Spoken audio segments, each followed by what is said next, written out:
নমস্কাৰ ওয়েলেছ অসম ইউটিউব চেনেলত আপোনালোকক আন্তৰিক শুভেচ্ছা জ্ঞাপন কৰিছোঁ মৰমৰ প্ৰিয় ছাত্ৰ ছাত্ৰীসকল তোমালোক সকলোৰ কাৰণে ওয়েলেছ অসম ইউটিউব চেনেলত এটা গুৰুত্বপূৰ্ণ আপডেট লৈ আহিছোঁ যোৱা বছৰো তোমালোক সকলোৰ কাৰণে তোমালোকে একচুয়ালি তোমালোকৰ যিবিলাক সিনিয়ৰ আছে তেওঁলোক অলৰেডি পাস কৰি গুচি গ'ল তেওঁলোক সকলোৰ কাৰণে স্কুটিৰ আপডেট সমূহ দিছিল আৰু এইবাৰ এইচএস ফাইনেল যিবিলাক এক্সাম কাইলৈ পাস কৰিব বা আজি যিবিলাকে এই ভিডিঅটো চাই আছা মই পিছদিনাখন আপলোড কৰিম আৰু তোমালোকে কিমান পাৰ্সেন্টেজ পাইছা সেই পাৰ্সেন্টেজৰ খবৰখিনি পাই গৈছা এতিয়া তোমালোকৰ মনত এটা আশা বা হেপাহ থাকে যে মই ইমান পাৰ্সেন্টেজ পাইছো মই স্কুটি পাম নেকি বা এবাৰ কিমান পাৰ্সেন্টেজত 2026ত স্কুটি প্ৰদান কৰিব চৰকাৰে সেই প্ৰসংগত আজিৰ এই ভিডিঅটো মই আপোনালোক সকলোৰ কাৰণে এডভান্স প্ৰস্তুত কৰিছো যাতে মৰমৰ প্ৰিয় ছাত্ৰ ছাত্ৰীসকলৰ মনত এটা হেপাহ আছে আৰু সেই হেপাহটো যাতে তেওঁলোকে জানিব পাৰে প্ৰিয় মৰমৰ ছাত্ৰ ছাত্ৰীসকল তোমালোক সকলোৰে ৰিজাল্ট আশা কৰো ভালে গৈছে এতিয়া তোমালোকে নিজে কিমান পাৰ্সেন্টেজ পাইছা অটোমেটিক্যালি নিজে বুজি পাইছা এতিয়া সেই পাৰ্সেন্টেজ কিমান পাইছা এতিয়া সেই পাৰ্সেন্টেজত স্কুটি দিবনে নিদিয়ে সেই বিষয়ে তোমালোক সকলোৰ লগত এটা গুৰুত্বপূৰ্ণ আলোচনা কৰিব বিচাৰিছো মৰমৰ প্ৰিয় ছাত্ৰ ছাত্ৰীসকল চাওক যোৱা বছৰ যেতিয়া স্কুটি প্ৰদান কৰা হৈছিল সেই সময়ত চৰকাৰৰ তৰফৰ পৰা কোৱা হৈ আছিল যে 80% যিবিলাক ষ্টুডেণ্টে 80% পাইছে তেওঁলোকে স্কুটি প্ৰদান কৰিছিল চৰকাৰে ডক্টৰ বাণীকান্ত কাকতি বঁটাৰ অন্তৰ্গত স্কুটি প্ৰদান কৰা হয় গতিকে এইবাৰ 2026 বৰ্ষত তোমালোকে যিবিলাকে পাস কৰিছা তেওঁলোকে স্কুটি কিমান পাৰ্সেন্টেজত পাব বা এইবাৰ কিমান পাৰ্সেন্টেজত দিব ইয়াৰ আগৰ বছৰত তোমালোক সকলোৱে দেখিছা যে 60%ত স্কুটি প্ৰদান কৰা হৈছিল আৰু যোৱা বছৰ বহুত ষ্টুডেণ্টে সেই বিষয় লৈ প্লে প্ৰটেষ্টও কৰিছিল যে তেওঁলোকে স্কুটি 60%ত দিব পাৰে এইবাৰ কিমান পাৰ্সেন্টেজত আশা আছে এতিয়া যোৱা বছৰৰ তুলনাত যদি আমি এইবাৰ চাবলৈ যাওঁ 80% হোৱাৰ চান্স বেছি কিন্তু সৰকাৰি হিচাপে এতিয়ালৈকে কোনো ধৰণৰ নটিফিকেশন আহা নাই বা কোনো ধৰণৰ সম্ভাৱনা আমি দেখিবলৈ পোৱা নাই যে ইমান পাৰ্সেন্টেজত দিব বুলি সেইটো যোৱা বছৰৰ কথা আছে কিন্তু আমি ধাৰণা কৰিলে চাব পাৰি যে 80%ত দিব বুলি কিন্তু এতিয়া কথা হল এইবাৰ যিবিলাকে এইচএস স্কুটি পাব যদি দিয়ে চৰকাৰে কাৰণ চৰকাৰ এতিয়ালৈকে নতুন চৰকাৰ আহিব আহাৰ পিছত চৰকাৰে যেটো ঘোষণা কৰিব সেই চৰকাৰৰ অৰ্ডাৰ হিচাপত তোমালোক সকলোকে স্কুটি প্ৰদান কৰা হয় গতিকে হেতু কি প্ৰসেছত স্কুটি প্ৰদান কৰা হয় সেইখিনি তোমালোক সকলোকে ক'ব বিচাৰিছো প্ৰথম কথা হল মেৰিট যেটো আছে সেই মেৰিট লিষ্টটো পাৰ্সেন্টেজৰ ওপৰত ডিসাইড কৰি বিভাগীয় হিচাপে তোমালোক সকলোৰ কাৰণে এলিজিবল কৰা হয় ফৰ এক্সাম্পল সে 80% যিমান পাৰ্সেন্টেজ পাব সকলো ছাত্ৰ ছাত্ৰীৰ মেৰিট বেচিছ তেওঁলোকক মেৰিট লিষ্ট এখন প্ৰকাশ কৰিব বোৰ্ডৰ তৰফৰ পৰা তাৰ পিছত তোমালোকক কিছুমান গাইডলাইনস দিয়া থাকিব নটিফিকেশন হিচাপে যে যেনে উদাহৰণ হিচাপে যোৱা বছৰ আছিল যে চৰকাৰী কলেজত ৰানিং পঢ়ি থকা ষ্টুডেন্ট হ'ব লাগিব বা যিকোনো কোচিং ইনষ্টিটিউটত যদি পঢ়ি থকা অৱস্থাত বা কোনো ৰানিং কলেজত পঢ়ি নথকা অৱস্থাত যদি থাকে তেনে তেওঁলোকে স্কুটিৰ কাৰণে এলিজিবল নহব এনেধৰণৰ কিছুমান খুখিয়া নটিফিকেশন বা গাইডলাইনস থাকিব সেইমতে তোমালোকে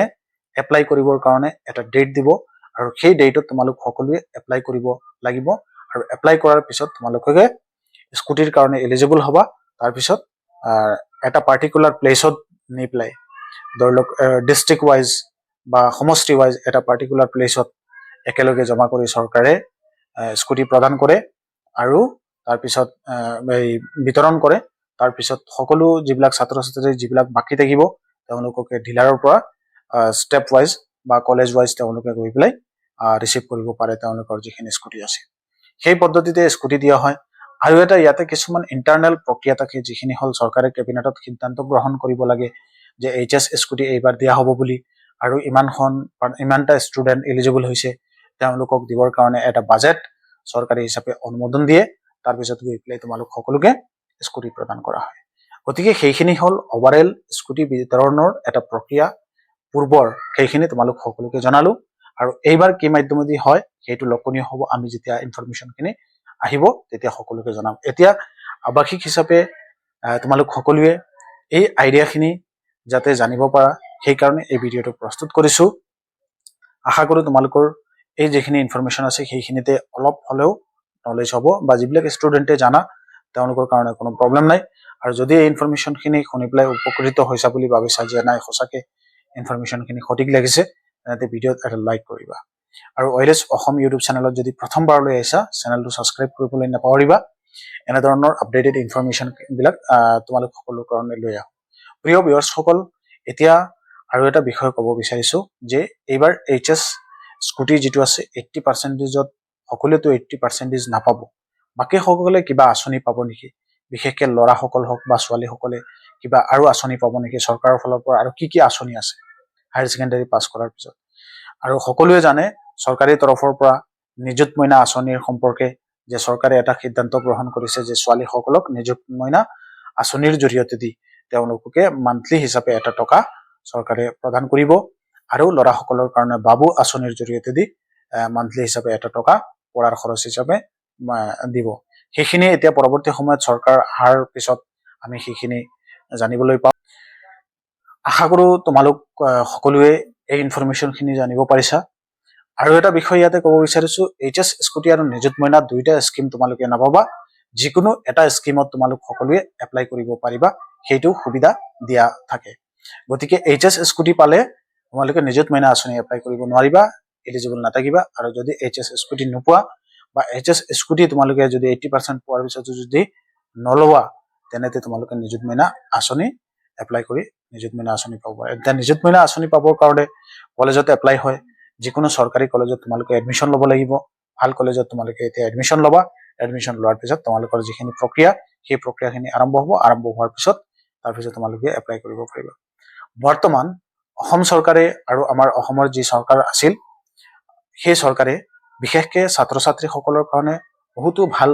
সুবিধা লৈ আহিছিল। আৰু বিভিন্ন ধৰণৰ সুবিধা চৰকাৰী হিচাপে তেওঁলোকক যাতে বাল্য বিবাহ ৰোধ কৰা হওক বা পঢ়াৰ ক্ষেত্ৰত তেওঁলোকে যাতে কোনো ধৰণৰ অসুবিধা নহয়, তেওঁলোকে ধুনীয়াকে নিজে পঢ়িব পাৰে, পঢ়া যাতে ব্ৰেকআউট নহয় আৰু আধাতে পঢ়া নেৰে যাতে, সেইকাৰণে চৰকাৰী হিচাপে এইবিলাক সিদ্ধান্ত গ্ৰহণ কৰা হৈছে। গতিকে আজিৰ যুগত যদি কোনোবাই HS পাছ কৰাৰ পিছত তেওঁলোকে পইচাৰ কাৰণে বা নানান অসুবিধাৰ কাৰণে যদি পঢ়া বাদ দি দিয়ে, তেতিয়াহ'লে ইয়াতকে আৰু দুখৰ কথা একো হ'ব নোৱাৰে। কাৰণ চৰকাৰী হিচাপে বহুতো ভাল ভাল ফেচিলিটি লৈ আহিছে আৰু ষ্টুডেণ্টসকলক দিছে। গতিকে তোমালোক সকলোৱে পঢ়িব লাগে, সকলোকে আমন্ত্ৰণ জনাওঁ।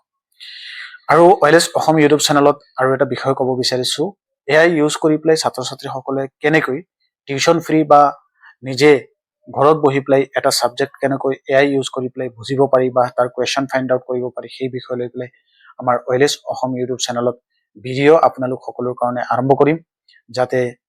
তোমালোকে সেইখিনিও উপকৃত হ'ব পাৰিবা। যদি প্ৰথমবাৰলৈ আমাৰ চেনেলত আহিছা আৰু এই ভিডিঅ'টো ফুল তোমালোকে চাইছা, নিশ্চয় ভিডিঅ'ৰ শেষত এটা কমেণ্ট কৰিবা AI শিকিবৰ কাৰণে, বা এই বিষয়ে তোমালোকে যদি ইচ্ছুক থাকা আমাৰ চেনেলটো ছাবস্ক্ৰাইব কৰি ৰাখিবা। সদৌ শেষত সকলোকে ক'ব বিচাৰিছো, কোনে কিমান পাৰ্চেণ্টেজ পাইছা ভিডিঅ'ৰ তলত এটা কমেণ্ট কৰিবা, ভাল লাগিব। তোমালোকে যিবিলাকে পাছ কৰিছা সকলোকে কংগ্ৰেচুলেশ্যন জ্ঞাপন কৰিলো। ধন্যবাদ। Thank you. জয় অসম।